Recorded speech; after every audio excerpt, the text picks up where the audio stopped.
Welcome to Zero Knowledge. I'm your host, Anna Rose. In this podcast, we will be exploring the latest in zero-knowledge research and the decentralized web, as well as new paradigms that promise to change the way we interact and transact online.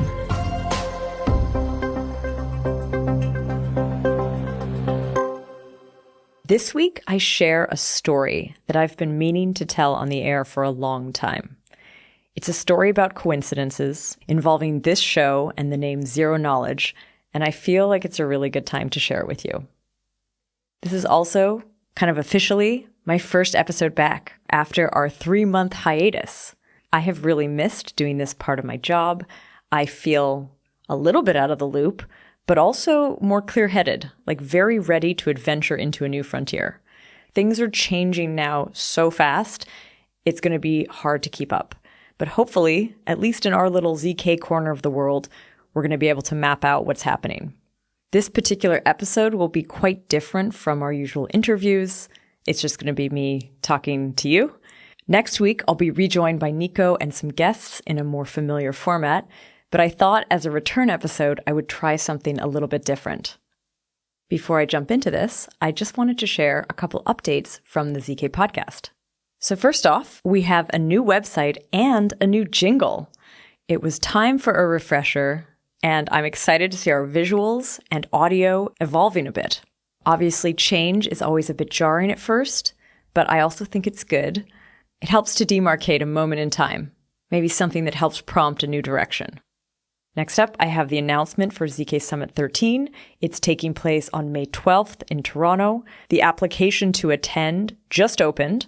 Space is more limited than normal this time around. Our venue caps out at around 400, so we are encouraging folks who really want to join to get their spot secured early. It's invite only, and we will be prioritizing previous attendees and long-term members of the ZK community. If you are newer and really want to join, just aim to get your application in early for a better chance of getting a spot. The application to speak is also open. This is part of the same application, and that will remain open until March 15th. For more info, check out zksummit.com. We've also added the link in the show notes. Lastly, as I mentioned in a little bonus episode 2 weeks ago, the ZK Podcast Company is hiring. We are currently looking to fill 2 roles, a content marketing manager and a strategic growth lead. If you want to listen to that bonus to get a good sense for what we're looking for, please do. And if you think you could be a good candidate, please send an application. All right, that covers our updates. So on to the story I want to tell. To start, I do need to talk a little bit about how this podcast got its name. And you have heard the story before. I've shared it many times. My old co-host Frederick and I, when we started, we had no name. It was just called This Podcast until episode 11 when we decided on the name Zero Knowledge. So we knew at the highest level what Zero Knowledge was. We knew about Zcash, and we noticed that every time you'd mention Zero Knowledge to a smart engineer, it would spark some genuine excitement and curiosity from them. So that was a good sign. But really, we ourselves were not involved in ZK research when we took that name back in 2018. But as more and more Zero Knowledge research came out and the space grew, so too did our knowledge about the topic as well as our connection to it. And so the Zero Knowledge podcast kind of manifested to actually become the Zero Knowledge podcast. And from there, I went on to run the event series, ZK Summit, which I mentioned earlier. I started the ZK Hack project, and all of the projects that came out of there, like the ZK Whiteboard sessions, ZK Mesh, all of this work has been centered around Zero Knowledge and the applications that it enables. And as many of you know, I have no background as a cryptographer or an engineer. I've worked over the years in music, video games, and eventually in tech, but how and why I ended up working exclusively on ZK has seemed like a fluke. But was it? So that was a bit of the backstory I needed to share before we could jump in to the story I really want to tell you. In the summer of 2023, when the show was about 5 years old, I started to explore trademarks for the show and logo. And so I did a search for the US trademark for Zero Knowledge. I found a bunch of teams in our community, teams we know today, that had the name on their application. But there was a batch of older trademarks for Zero Knowledge that caught my eye. These were from the late 90s and early 2000s, and some of them were registered by a company called Zero Knowledge Systems. So I switched my search on the trademark website to Zero Knowledge Systems to learn a bit more about them. The first result that came up was ZKS, which they applied to trademark in 2001. And I was so curious, who are these guys? You can't find that much out from trademark applications. You can find out which lawyer they used and something about the types of businesses they run, but you can find out where the company is located. So I checked for the address of Zero Knowledge Systems, and when I saw it, my heart kind of flipped. This company was registered in Montreal, Canada. That's my hometown. But not just that, the company was registered on Saint Laurent Boulevard. If you haven't been to Montreal, let me give you a sense for the street. It's a street full of bars and restaurants and shops. Most of the buildings have 3 stories. The facades are made of brick. Around the year 2000, I spent 95% of my free time on that street. I was a student, but I was also a bit of a scenester. I spent a lot of time, probably too much time, hanging out in bars, talking to people in bars. I worked in a bar. I definitely was drinking too much in bars. And Saint Laurent Boulevard was my spot. I know that being a bar person has a pretty negative connotation today. You imagine it being sleazy and sad. And there are a lot of bars like that. But our scene was way more fun. And it was like a special time in those years on that street. To be honest, the Web3 scene at conferences and meetups remind me so much of that time. There were the stars, the critics, the slightly cynical OGs, the shiny-eyed newbies, people today arguing over L1s or L2s, or why some tech is more sophisticated, why some ecosystem is more authentic. It reminds me of back then when we argued over which genre of music was more sophisticated, complicated, authentic, or underground. And then, like now, these conversations were often an entry point to learn more generally about someone, their motivation, their background, and maybe get inspired by some new insight or perspective they could share with you. Coming back to these trademarks, according to what I was seeing, Zero Knowledge Systems was located somewhere on Saint Laurent Boulevard from the years 1998 to at least 2001. I had spent a lot of time on that street, but I was mainly in an 8-block stretch of it. So I was curious, where on the street was this place? I have not lived in Montreal for over 15 years, so I couldn't exactly place the address just by looking at it. So I jumped on maps and typed in 3981 Saint Laurent Boulevard. Whoa. No frickin' way. I could not believe it. Zero Knowledge Systems in the year 2000 seemed to have been located directly across the street, and I mean directly across the street from my favorite bar, the bar I basically lived at during that time. Today, the bar still exists. It's called Barbarossa. Back then, it was called Blizzards. It held maybe 50, 60 people standing. And I was a regular. I was probably there 2 to 3 times a week. If you were working nearby and you needed a good spot to hang out, Blizzards would have been a good option, especially in the summer when the big windows out front opened right onto Saint Laurent. The crowd at this place was about 10 years older than I was, and there were tons of working professionals coming by after a long day of work.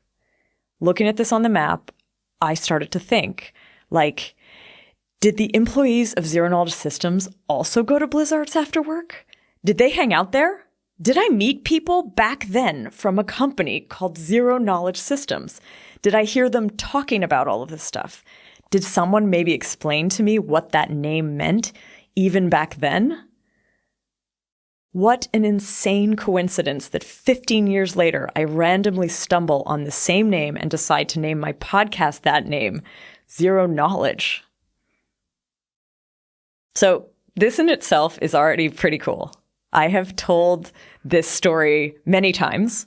For some of you listening, you may have heard me tell this story. It's one of the weirdest coincidences I've ever experienced. It feels almost eerie, and I have told this story a lot. But this story actually continues. Back in April, last year, a day or two after ZK Summit 11, I was in Athens, and I was with a big group at dinner. I was telling everyone about Zero Knowledge Systems and my proximity to it. one of the guys at the table was like, "Oh, whoa, you hung out across the street from Zero Knowledge Systems? That company was legendary. Do you know who worked there?" And I was like, "Not really." And he was like, "Well, a bunch of the early Bitcoiners went through there."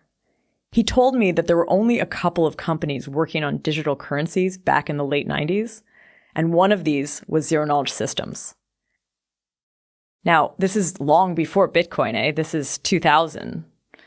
But it seems like not only did Zero Knowledge Systems have the name for the niche cryptography we talk about on this show, but it also may have been an important contributor to the ideas and research that led to Bitcoin and to the blockchain ecosystem as we know it today.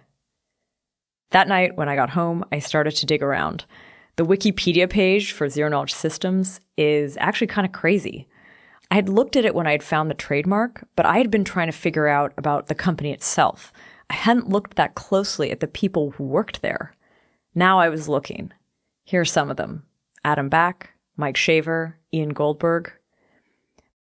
The founders, Austin Hill, and some of the people working there later went on to found Blockstream in 2014. But on the Wikipedia page, it actually doesn't mention digital currencies. These folks were definitely close to the people working on these topics at their earliest inception, but it's tough to actually find out that much on this company. Most of the links are now dead or squatted on by random crypto companies.